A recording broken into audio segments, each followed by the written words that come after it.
Welcome to Life After Divorce, Honest Conversation for Women podcast. I'm Fiona May. This podcast is for women navigating separation, divorce, or the rebuilding that comes after, especially if you're feeling uncertain, emotionally tied, or questioning who you are now. Divorce changes more than a relationship. It can change your confidence, your identity, and your sense of what the future holds, even when the direction was the right one. Here, we have honest, grounded conversations about what life after divorce really looks like, emotionally, practically, and personally. Some episodes are conversational between myself and my co-host, Sandra Lee. Others include inspiring women and trusted experts who understand this chapter of life deeply. This space isn't about fixing you because you're not broken. It's about support, clarity, and reminding you that you're not alone as you move forward. I'm so glad you're here. Let's jump in and start with today's episode. We've got a fabulous guest today. So I'm handing you over to Sandra Lee to introduce our lovely guest. Thank you. We are here to introduce Claire because Claire is so good. We have worked with Claire for a couple of years now, and Claire's a specialist and an expert in understanding how women's metabolism works and how to navigate it the fastest, easiest, most smoothest way through menopause. And we're going to talk to Claire, welcome Claire, about ideas and tips and strategies on how we as midlife women can be going through menopause with the least amount of heartache, body burns, flashes and flushes that we can possibly undertake. Welcome, Claire. Thank you very much. I'm Claire. I'm a qualified nutritionist, personal trainer, and a qualified meditation teacher. So I really look at working with my ladies holistically. So the importance of making sure we energize ourselves, not just to get through the day, but to thrive, because life is just not slowing down and we want to be able to keep up with it. I also look at people's stress hormones through the meditation and trying to really reduce that cortisol. And then also sleep. So if we combine sleep, lowering stress, and eating well, we're onto a winner. Important, isn't it? Not being able to sleep well. That's the problem for a lot of midlife women. 3 o'clock, we're awake and raring to go. That becomes a bit of a problem when we're trying to lose weight or trying to regulate our hormones, isn't it, Claire? Absolutely. People really underestimate how important sleep is. So really needing to try and get to that 7-8 hours sleep.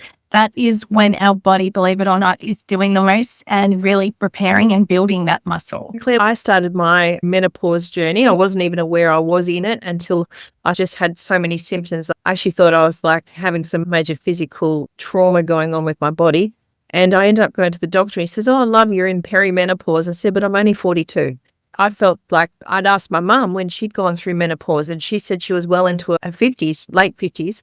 She said, "You've got years to go yet." My sister started when she was 42. We're seeing midlife women going through menopause, their start a bit earlier, but we're also seeing our younger girls going through starting their periods earlier. So there's definitely something that in this generation and generations coming that we've had some major shifts and changes to what our parents and grandparents and mothers were able to have a rest in the afternoon.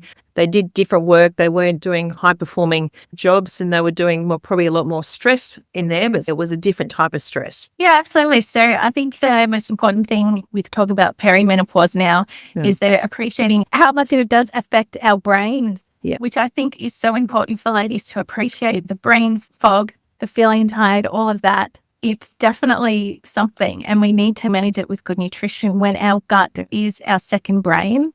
Why would you not invest in that? It affects your emotions, it affects your hormones. It's going to help with your memory. And then also really trying to reduce that cortisol and that stress are 2 key things that are really going to help navigate and make this a lot easier. I know for myself, I'm 46 and everyone's been saying, "Oh, you must really be able to understand what it's like to have hot flushes and things."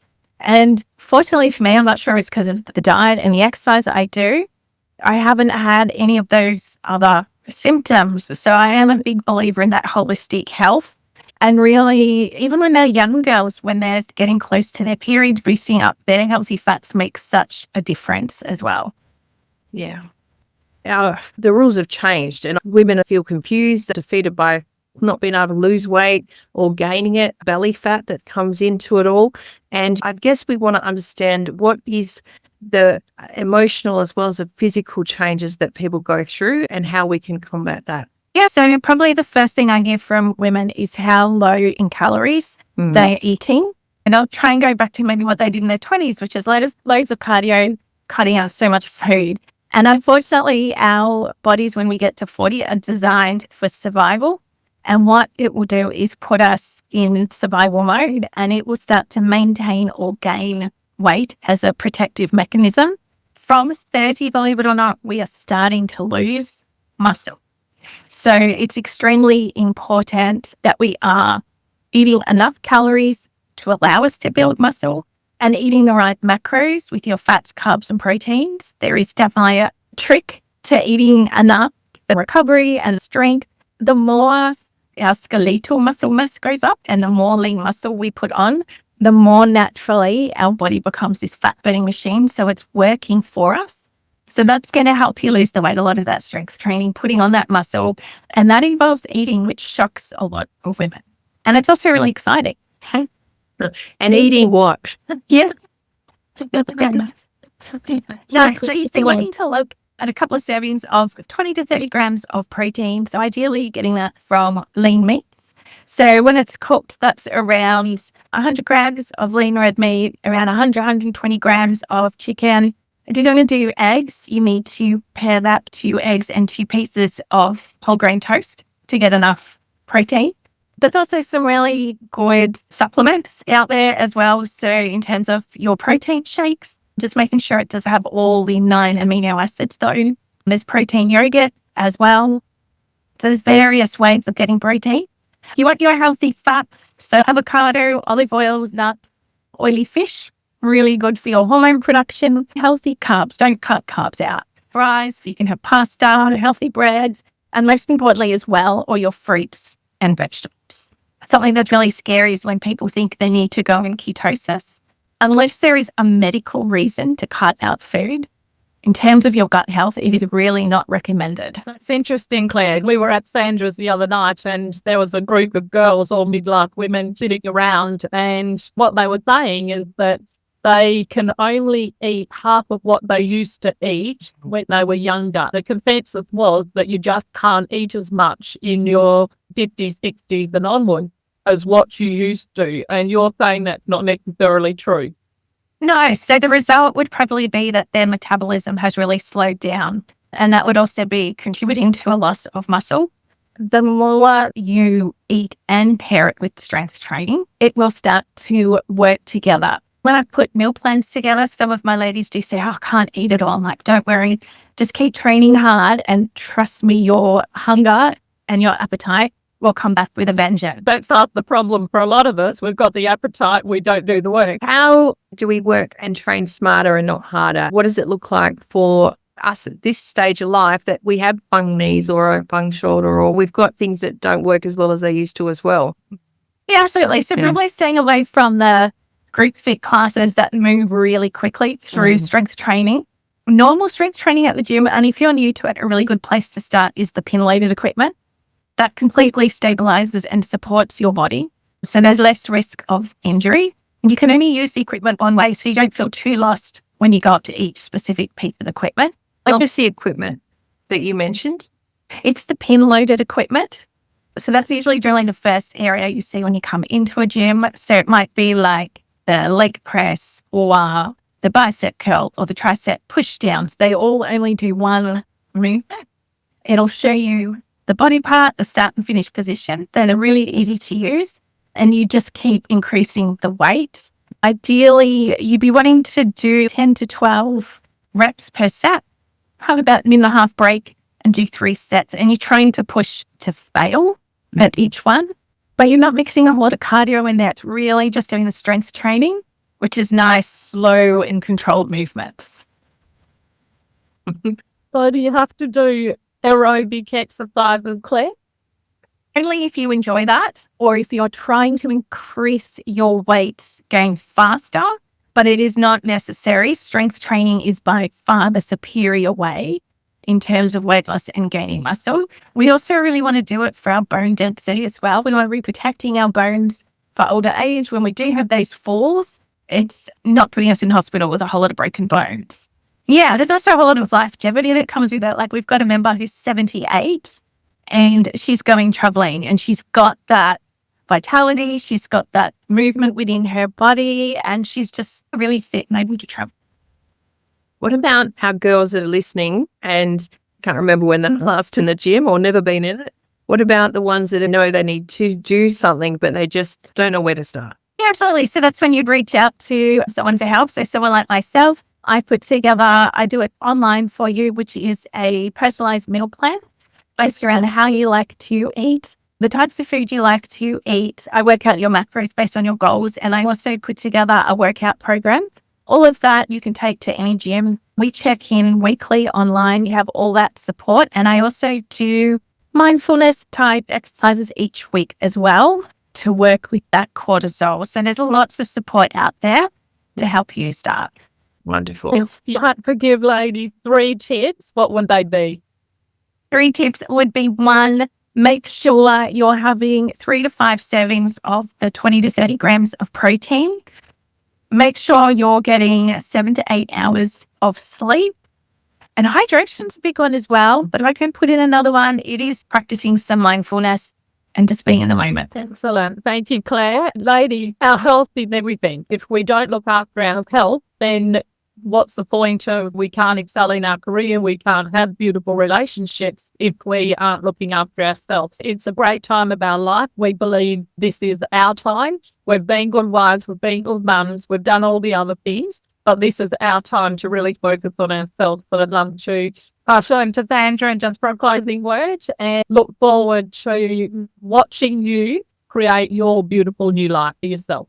Girls, a great time of year is any time of the year to start goals and set an intent, what you're going to do. And if it's feel you've gone off the horse and you can't get back on, you just have to get back on to keep going so you can get onto your journey and back on your pathway. This is if you fell off it yesterday or over a busy period or over festive season, or this is your chance to be able to fall back on today. And Claire, one of the things that I loved about seeing you is you really worked on your mindset as well through the Shine program, and you did the 3-month online program. I'm going to share a little bit about your journey through there.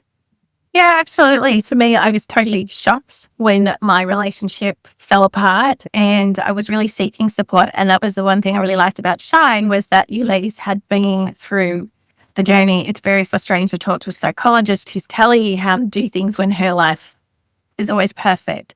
But working on my mindset really helped me understand why my relationship failed. And it's helped me to understand what goes into a healthy relationship, what to look for, but also how much it's changed my whole internal mindset in regards to relationships with not just normal relationships, but friends, work, my children. So much of our internal dialogue affects every part of our life. It's wonderful to see, Claire, that you came in really trying to work it out. Feel like you're really lost when you go through a separation or a divorce, and step by step we saw you build your confidence, create your new life, you built a house, and you've got everything in your life, all your ducks getting in a row. And so the next challenge for you is dating, and you're not in a hurry, you were just telling us. So when a man you do bring into your life, it's going to be the right man, isn't it? Yeah, absolutely. And I think that's something I also appreciated from the course. It's helping you build a life with or without someone. Getting whole and complete first, healthy inside and out. And so if the girls do want to connect with you, Claire, we'll share your details on this course below so that they can connect with you and maybe hook up with some information and find out a bit more about what you do too. Yeah, amazing. I'd love to do a health check with the ladies. Beautiful. Ladies, for your free health check, click the link below, and we look forward to seeing you on the next podcast. See you then.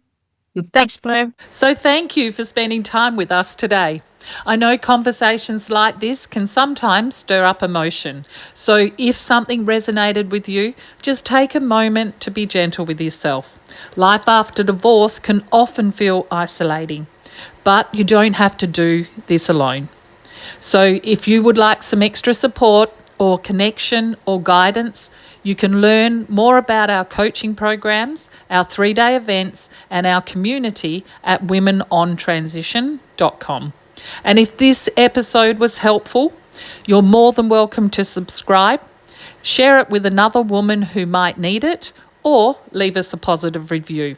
It all helps to make more women be able to find our space. So until next time, remember, you're not broken.